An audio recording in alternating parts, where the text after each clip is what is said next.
Today is Tuesday, June 28th. I'm Danielle Wiggins with your 3 News Now morning update. Thanks for spending a few minutes with me on the WKYC YouTube page. We start with Holly for a check of today's forecast. Danielle, thank you. And it's another glorious weather day. Most of you started off in the 50s. The humidity is low. We fast forward on our National Design Mart forecast. We're looking at lots of sunshine again today. A doubleheader at Progressive Field, perfect for baseball. Really, this is a perfect forecast for anything you have planned. If you're heading to the pool, a metro park, a picnic, it's beautiful, and it's the comfort that is so welcomed this time of the year. Late June, a lot of times we're talking, much warmer and much more humidity. But as we do look ahead on your Union Home Mortgage 7-day outlook, we will start to warm things up. Tomorrow's going to feel more seasonal. Still a very pleasant day. Highs in the low to mid 80s and partly sunny skies. Then we'll get hot towards Thursday, Friday. Highs will be in that low 90 range. Just an isolated storm chance on Friday.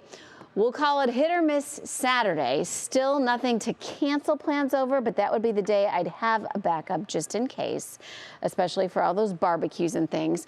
But you know what, Danielle? It works out so perfectly because between Sunday and the 4th of July itself, we are dry and nice and warm for pools and barbecues and all the things, the fire work displays obviously will be a go. Yeah, everybody's always looking at the forecast for the 4th, making sure that no rain, so we can still have the fireworks. It's going to be a good one. All righty. Thank you so much, Holly.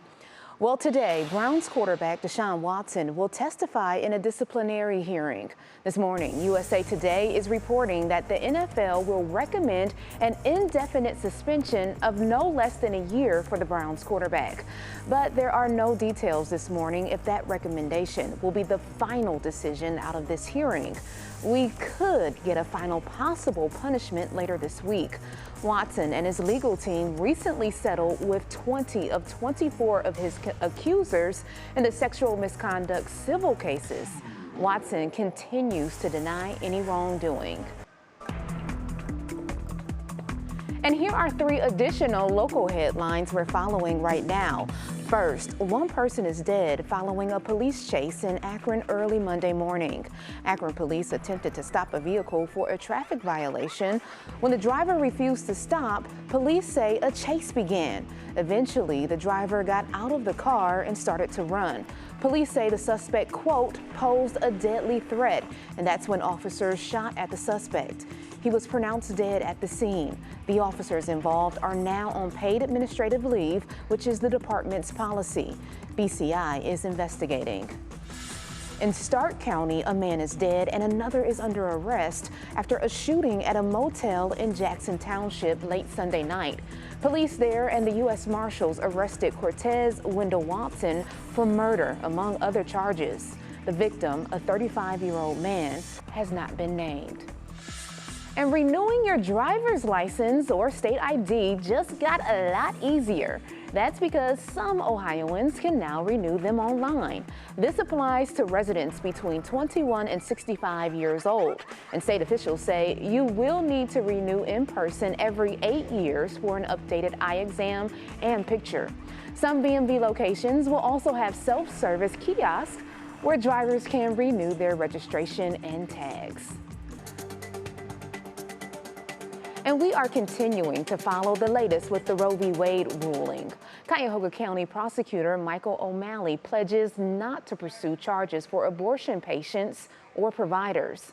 O'Malley joined 90 other prosecutors from around the nation. The announcement follows Friday's Supreme Court ruling to overturn Roe v. Wade. After Friday's ruling, abortions are now banned in Ohio after 6 weeks of pregnancy. Never surrender! Never surrender!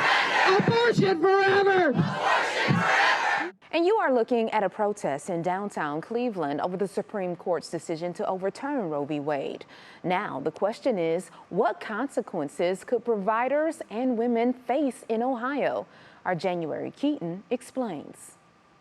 The news came Friday with the Supreme Court's reversal of Roe v. Wade. Hours later came a ruling lifting a nearly 3-year injunction on Ohio's heartbeat law, opening the door for criminal or civil punishment for abortion violators. Many pro-life people believe that life begins at conception and abortion is tantamount to murder. So what about buying the abortion pill online? Does that get around the law? If you get abortion pills online, that is something, if you manage your own abortion, that's not something that is within the law of Ohio. And it comes with risk of criminal prosecution. The heartbeat law states that no baby with a beating heart can be aborted in the state of Ohio by any means. But abortion advocates say the goal is to penalize providers. We're not talking about criminalizing the actions of the woman in this case, because we have never, ever advocated for that. So could jail time, even the death penalty, which has been discussed, be a real possibility for doctors who perform abortions in a post-Roe era? The state might be able to do that on the theory that abortion is the same thing as first-degree murder. Abortion bans are already in effect in South Dakota, Louisiana, Missouri, and Kentucky, with at least 9 other states expected to follow suit.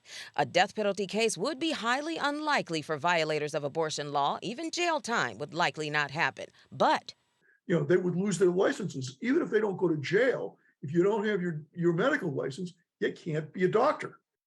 And that was January Keaton reporting. There are extreme cases, like a woman in Mississippi who was indicted for second-degree murder, and a woman in India who was sentenced to 20 years in prison for inducing her own abortion. Again, those are extreme cases and highly unlikely.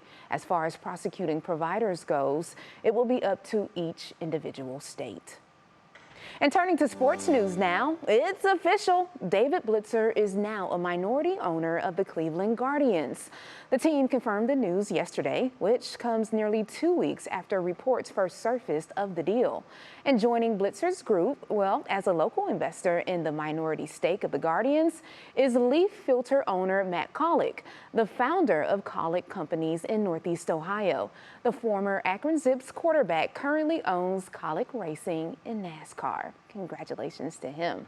Okay, today the Guardians play a doubleheader against the Minnesota Twins. And if you're going to today's game, check out who you will see. Our very own Austin Love will throw out the first pitch for the second game, which is at 7:10. So we are rooting for Austin Love. Let's hope he does not become a viral sensation like a 50 Cent moment or something like that. He'll get the ball across the plate. Well, thank you for taking time to join me for this 3 News Now morning update. Our digital team will continue to bring you the stories making headlines around Northeast Ohio and beyond. Make sure you continue to check our social media pages and WKYC.com throughout the day. I'm Danielle Wiggins, and I'll see you tomorrow morning on Go, starting at 4:30 a.m. Have a great day, everybody.